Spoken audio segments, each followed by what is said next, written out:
Mahilig tayong mga OFW mag-avail ng mga discounts or promos. Pero hindi lahat na nakikita natin na yan is dapat nating ina-avail. Ang pinakamaganda example dito is yung mga Saudi networks. May matatanggap tayong mga promos sa text messages, either internet plan promos, tapos katulad nito. Buti na lang si kabayan is pinicturean niya yung promo na natanggap niya, tapos piniem niya sa akin. Tapos tinatanong niya kung maganda ba yung promo na to, gusto sana niya i-avail.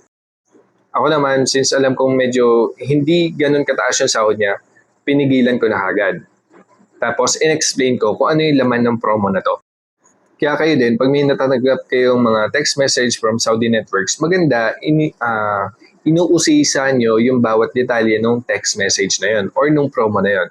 Kasi dito pa lang sa umpisa, sinabi na dito na migrate to postpaid 150. Ibig sabihin, ililipat ka mula sa prepaid papuntang postpaid 150. Tapos, ang babayaran mo lang dito is 86.25 reals imbis na 172.5 sa loob ng 6 na buwan. Kasi si kabayan, kaya tingin ko natutokso siyang kunin to kasi nakita na kagad niya na 86 lang yung babayaran niya. Tapos, ganito kalaki yung internet package. 56GB of local data, tapos unlimited social, unlimited local minutes. So, nakaka-tempt naman talaga kagad kung bibilisan mo lang yung pagbasa. Pero pag uusisain mo yung detalye, medyo tricky siya. Mahirap siya lalo na kung magiging out of budget yung bill na to para sa iyo. Kasi dito, although sinabi dito na 86.25 reals sa loob ng 6 months, ano yung mangyayari sa iyo sa ika-7 buwan? Ito na kasi magiging bill mo. Okay? 172.5 reals na yung babayaran mo buwan-buwan mula sa 7th month mo hanggang sa matapos mo yung kontrata. So dito kasi, di ba, migrate to postpaid. Once na in-avail mo to, magiging postpaid user ka na. May content na ako dito regarding sa prepaid versus postpaid. Mas maganda mapanood mo din yun. So, iyan na yun. Once na naging postpaid ka na, wala ka nang i-skipan, buwan-buwan may bill ka nang darating and kailangan mong bayaran lahat yun. Siyempre, papasok na dyan yung mga senaryo na kahit na magbakasyon ka sa Pinas and wala kang internet doon, kasi hindi naman gumagana yung internet plan mo pag nasa Pinas ka, obligado ka pa rin bayaran yung monthly na bill mo. So, ganun din. Kahit na nasa Saudi ka, bayaran, gamitin mo man yung SIM card mo o hindi, basta under contract ka, obligado ka pa rin na bayaran yung monthly bill mo. Ganun yan pag naka-postpaid. Meron din isang nag-PM sa akin. Bali, may agent daw na lumapit sa kanya tapos ang term naman na ginamit sa kanya is 184 lang monthly. Okay?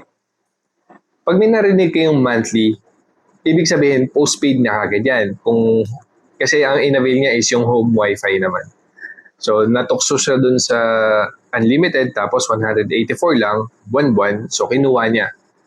Not knowing na after nung 4 na buwan, nahawak niya yon, naging 280 plus. So, ingat lang din kayo kasi dapat maging observant kayo dun sa mga terms na maririnig nyo galing dun sa agent. Kung nakarinig kayo ng monthly na word, ibig sabihin, postpaid na kagad yon kung internet plan yan. So, syempre, magiging under contract din siya na 24 months. Kasi gusto na kagad niya ipaputol.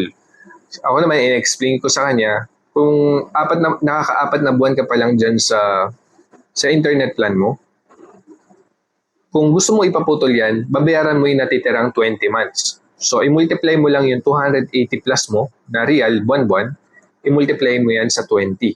So, parang nasa 5,600 reals yung kailangan niyang bayaran para mapaputol yung internet plan niya. So, dito naman sa picture na to, kung kunyari, after 6 months, nagbabayad ka, within 6 months, nagbabayad ka na 86 reals. Tapos nagulat ka na sa ika-7 buwan mo, naging 172. Tapos gusto mo na kagad ipaputol kasi out of budget siya.